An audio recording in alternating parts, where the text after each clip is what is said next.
Assalamualaikum warahmatullahi wabarakatuh, teman-temanku semuanya dimanapun kalian berada. Semoga kita semua senantiasa mendapatkan keberkahan dan kenikmatan yang melimpah dari Allah Sang Maha Kuasa. Untuk bincang-bincang pagi ini, pada podcast kali ini kita akan membahas tentang madrasah hebat dan bermartabat, cocok untuk generasi milenial saat ini. Di tengah-tengah kita sudah bersama dengan Ibu Nani Handayani, Dosen Pendidikan, yang selaku guru pendidikan agama di Madrasah Ibtidaiyah NU Nurul Huda Ketanirang Medan. Langsung saja perkenalkan, ini Ibu Nani Handayani, yang mana sudah memiliki pengalaman menjadi seorang pendidik yang sudah cukup lama. Boleh diperkenalkan sedikit tentang latar belakang jenengan kepada teman-teman semuanya. Iya, baik. Assalamualaikum warahmatullahi wabarakatuh. Selamat pagi. Perkenalkan, nama saya Naning Handayani, SPDI MPD. Saya merupakan perempuan atau wanita desa, ya, dari 3 bersaudara. Alhamdulillah, saya berawal dari lulusan Madrasah Ibtidaiyah, kemudian berlanjut di sekolah negeri, dan kemudian berkuliah di Gua. Kebetulan kuliahnya itu juga PGMI. Kemudian lanjut karena zaman di tahun 2006 itu bisa transfer ke S1. Jadi saya menempuh setelah D2 ke S1 itu hanya 2 tahun. Oh, meneruskan. Iya, meneruskan. Oke, tahun 2006 itu masih ada seperti itu. Kemudian alhamdulillah saya bisa berlanjut di S2 pasca sarjana mengambil jurusan manajemen pendidikan dan lulus di tahun 2015. Terima kasih. Jadi perjalanannya cukup panjang. Iya, alhamdulillah. Saya punya ijazah itu 6. Masya Allah. Punya ijazah 6 ijazah, alhamdulillah. Saya di sini kita mau bertanya itu, kenapa kok Ibu memutuskan untuk menjadi seorang guru di madrasah dengan ijazah yang banyak seperti itu dan proses yang panjang? Terima kasih untuk kenapa saya memutuskan di madrasah. Sesuai dengan pengalaman saya sendiri, ya, saya itu lulusan dari madrasah. Dari madrasah, ilmu yang saya dapat itu saya buat bekal untuk masuk di sekolah negeri, di sekolah SMPN 1 Jepol. Kemudian berlanjut di SMA Negeri 1 Bangil. Dengan pengalaman, dengan ilmu, dengan apapun yang saya peroleh di madrasah itu, alhamdulillah nilai saya untuk materi agama itu selalu yang terbaik. Masya Allah. Iya. Jadi seperti itulah maka kenapa saya ingin mengabdikan diri di madrasah. Dengan begitu banyaknya pengalaman dari madrasah, tapi bisa masuk ke SMP negeri, kemudian ke SMA negeri, yang notabene kalau negeri itu adalah bagus, tapi madrasah bisa ya? Bisa. Masya Allah. Ini nih lagi ada keluh kesah dan pertanyaan. Kenapa dari pengalaman ke madrasah, kemudian SMP negeri, SMA negeri, kenapa kok jenengan lebih memilih dan lebih tertarik untuk mengajar ke madrasah lagi? Kok tidak milih ke negeri yang notabene mungkin kalau pegawai negeri akan mendapatkan lebih banyak? Kenapa kok lebih memilih madrasah? Iya. Sebenarnya menjadi guru itu menarik. Ya, menjadi guru itu asik. Terutama menjadi guru MI. Ada poin plus di dalam mengajar di MI. Yang pertama poin plusnya, ya, ada keberkahan yang kita peroleh ketika di dunia. Yang kedua adalah kita memperoleh amal jariah kita kelak di akhirat nanti. Seperti itu. Selain kita, tujuan utama kita mengamalkan ilmu, semua ilmu yang kita dapat untuk anak-anak, ada 2 poin plus yang saya peroleh di MI. Nah, seperti itu. Itu yang sudah dirasakan. Yang sudah dirasakan, alhamdulillah. Sudah berapa lama kalau boleh tahu Ibu di madrasah? Untuk di madrasah saya mengajar mulai tahun 2009 sampai sekarang. Masya Allah. Dan itu sudah merasa nyaman. Alhamdulillah. Karena kenyamanan itu tidak bisa diperoleh di tempat lain, maka karena itu saya menetap di madrasah. Tadi jenengan mengatakan bahwasanya sudah 15 tahun. Itu di madrasah saja apa dari awal? Dari awal perjalanan karir saya, Ya boleh dijelaskan ya teman-teman perjalanan proses mengajarnya gitu. perjalanan karir saya itu setelah lulus SMA di tahun 2004, saya di tahun 2005-nya itu mengajar di TK. Kebetulan memang dibutuhkan guru, jadi ya mencari pengalaman pertama. Saya mengajar di TK mulai tahun 2005 sampai 2009. Kemudian 2009 saya mulai mengajar di MI. 2009 saya mulai mengajar di MI. Kebetulan di saat itu saya juga dipercaya oleh yayasan untuk memegang lembaga yaitu kelompok bermain. Jadi di situ saya mempunyai 2 jabatan. Yang pertama guru di MI, kemudian yang kedua menjadi kepala KDSSR. Untuk saat ini saya fokus di MI karena apa? Membagi waktu untuk menjadi 2 jabatan sama-sama di dunia pendidikan tidak mudah. Ya, tidak mudah sehingga saya fokus. Bismillah, saya fokus di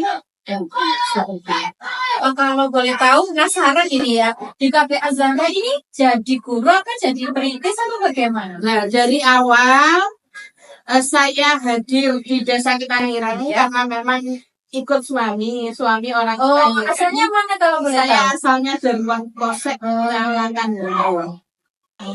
Jadi ikut suami di tahun 2009 itu saya dan yayasan, kebetulan itu ketua penyelenggaranya Ibu Haja Kolila, itu saya diajak mendirikan KB Azhara, kelompok bermain Azhara. Jadi di situ saya mulai membuat perizinan, bahkan ketika yang namanya baru, lembaga baru, di saat itu mungkin masih istilah PAUD itu masih Jarang. Iya, jarang ditemui. Padahal di saat itu setidaknya ada 1 desa itu ada 1 PAUD. Oh, gitu. Iya, jadi saya merintis, saya mendirikan, saya membuat perizinan ke dinas dan lain sebagainya. Alhamdulillah di saat itu sudah berdirilah kelompok bermain Azhara di Dusun Sidogatut ini.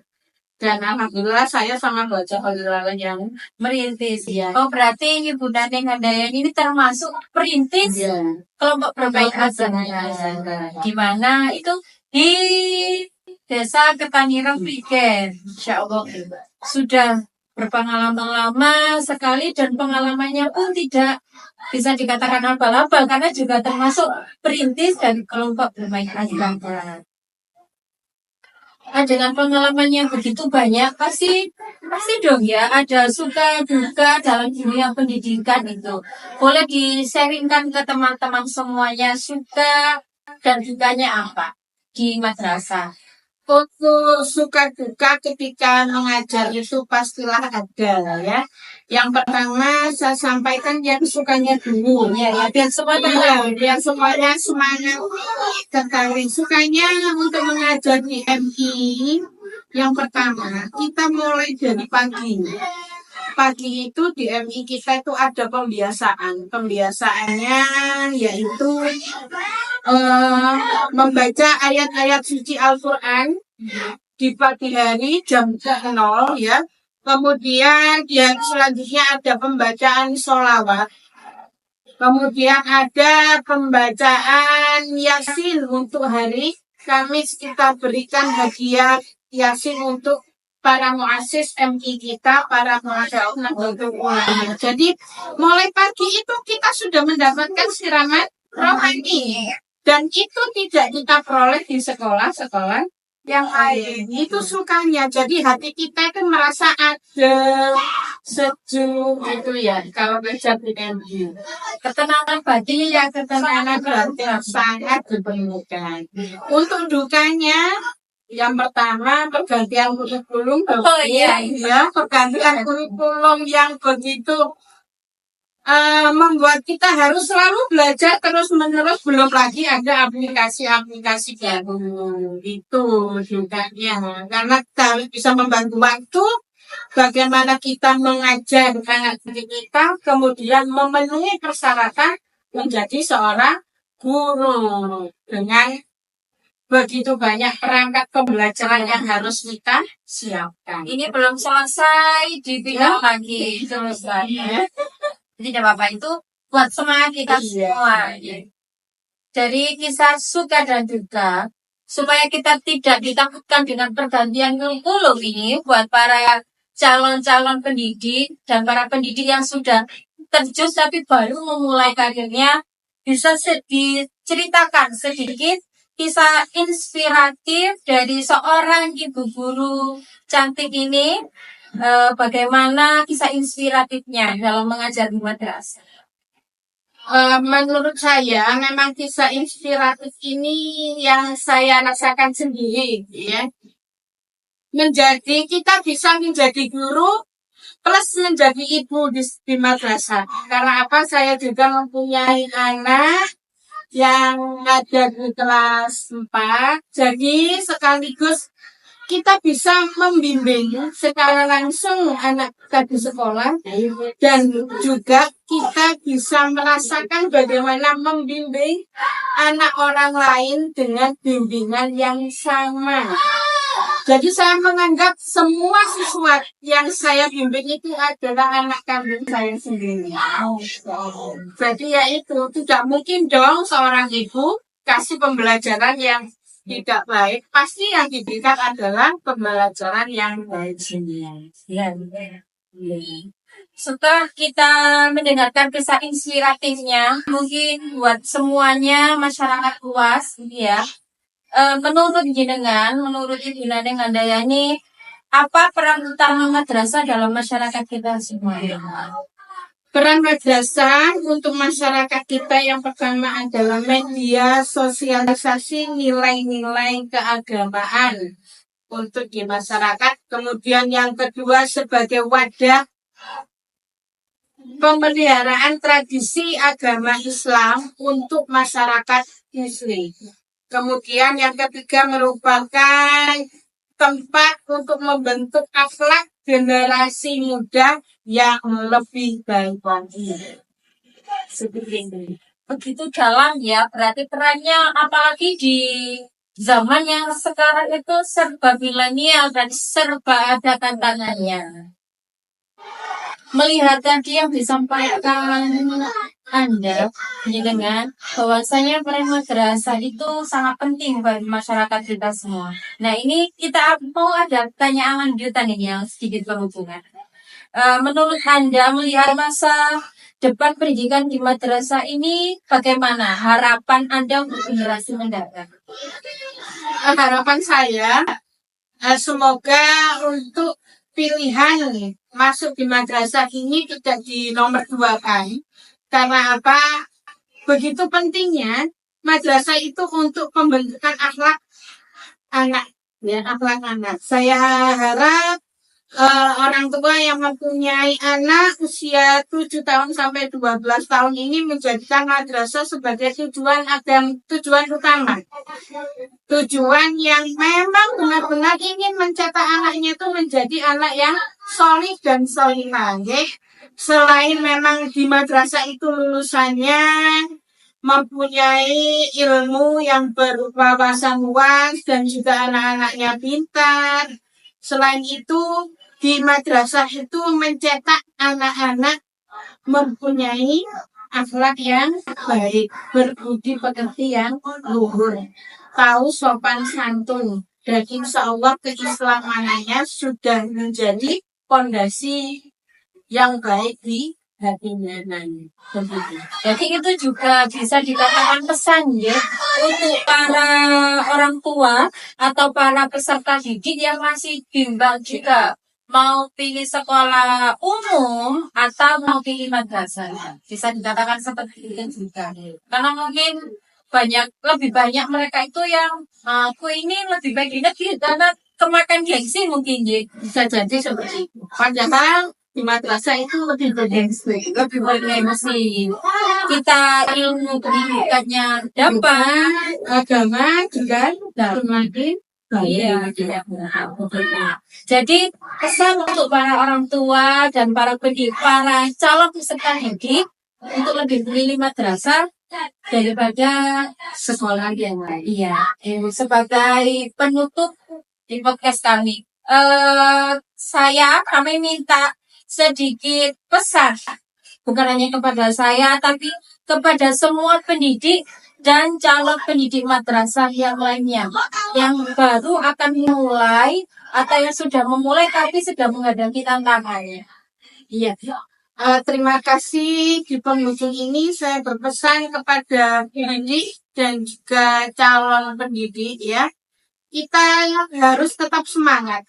Kita harus tetap bahagia, kita harus tetap ikhlas memberikan transferan ilmu kita kepada anak didik kita.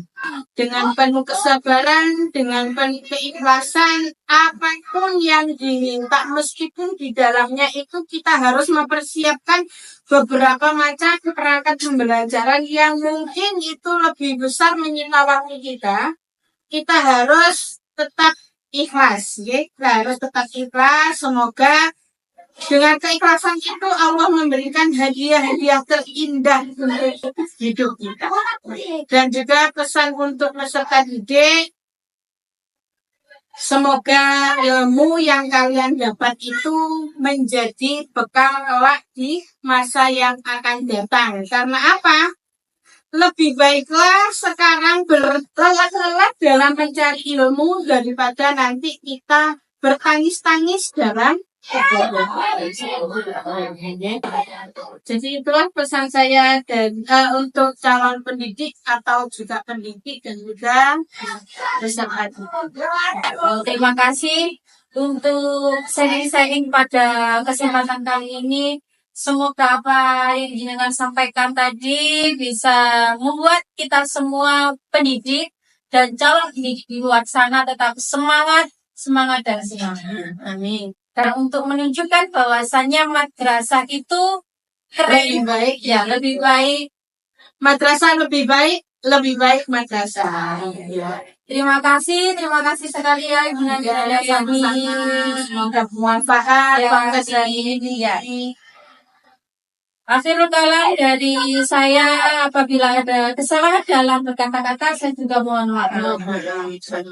Assalamualaikum warahmatullahi wabarakatuh. Waalaikumsalam warahmatullahi wabarakatuh.